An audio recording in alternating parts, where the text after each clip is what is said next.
زما دې په خدای قسمی په خدای چې د الله پکړ تا ونیس ولی خو ډیر معمولی شی دی ډیر معمولی د پیغمبر فرمان دی خپل لور ته ویلیو چې بچیا عمل ټیک کوا که په قیامت کې ته خدای ونیوې نو زه به دې نشم خلاصولی د نفس دپاره مونږ څه نه دي کړي پیغمبر لور ته وایي اوس تاسو په ایمان ووایئ چې د خدای د ټولې خدایي ملائکې او پیغمبران او اولیاء او بزرگان او نیکان ټوله خدایي په یو تله کې واچي او رسول الله صلی الله علیه وسلم په بله تله کې واچي دروند به څوک وي د الله نه سوا په ټول کائنات کې نه ملک نه انبیاء نه اولیاء د رسول الله مقام ته نه رسي رسول الله خپل لور خاتون جنت بی بی فاطمه ته وایي سلینی ما شئتی دنیا کې د کڅکاری ما ته وایي چې وکم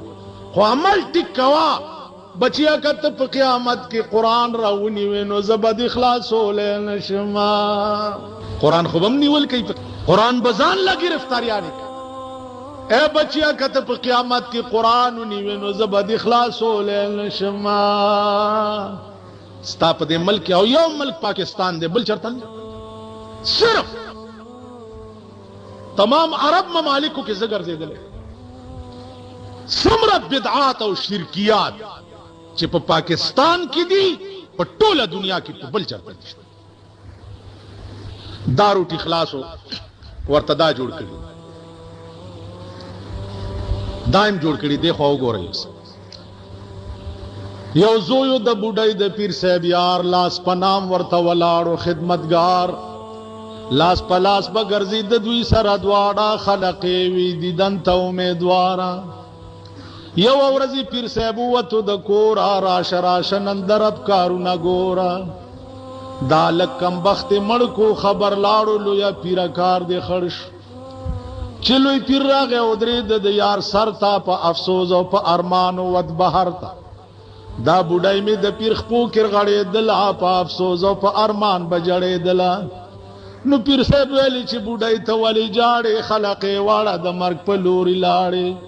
اوس بوډۍ زړه دې کتې صبر راځه چې اوس بنا وکړو تر قبر بوډۍ ویلې زړه زما کله صبرېږي د فرزند غم مې په زړه باندې ورېږي بیا لوی پیر مې په باطن کې هوایي شو په اووم اسمان داخل خلقه لوی پیر شو چې د اووم اسمان د پاسه وکاته نه عزرائیل د په وړاندې تېرېده نه بیا لوی پیر ویل اسرائیل ته ودرېږه سوال جواب در سره کوم مه یریږه بیا اسرائیل ویل زه داسې هلک نه یما زه په زور کې هم د تا نه نازک نه یما بیا لوی پیر ویل دا لاس کې هم ستاسې دي اسرائیل ویل دا روحونه ټول پراته دي دې ته ګورئ قرآن وایي د روح علم سوا زمانه بل چاته نشته قرآن کې راغلي نو روحونه پتا د ترې نه جدا کړه اسرائیل ویل روح کله در کوم تعالی دوباره په ما حکم شوی دی د کردګاره بیا لوی پیر ویل ته ولې کوې شور اوس د تا ځینې بیا واخلمه په زور نو لوی پیر مې ورته واچولو لاس یو د پاسه سل روحونه یې تکړه خلاص څوک په تخته څوک جنازه څوک په کفن کې همواړه رب ژوندي کړه په یو دم کې پچا غم پچا غوغا پچا خندا شوا حبیب ګله په شالم کې دې سودا دا زمونږ ملک دی دا غزلی دي او دا د پیرانو او د زیارتونو په مجلس کې وي او دا کمقل خلق په دې مسجد چې او د دې خلق لاس کې دا طاقت هم شته چې اسرائیل نه روح واغستو اوس تاسو وایئ چې اسرائیل نه روحونه یو د پاسه سل خلاص کړه که نه نو دا روحونه مرغانو چې راوالوته او بیا په خپل خپل لاش کې نه ننوته دا زمونږ خلقو د حضرت ابراهیم علیه السلام د یو کال بچی د جناب رسول الله صلی الله علیه وسلم داغه روح خو رسول الله چې سترګو نه دارې والی وخو داغه روح خو اسرائیل نه وانه غستی شو او لوی پیر چې یو د پاسه سل روحونه پیرانی پیر صاحب منل دی ته وایي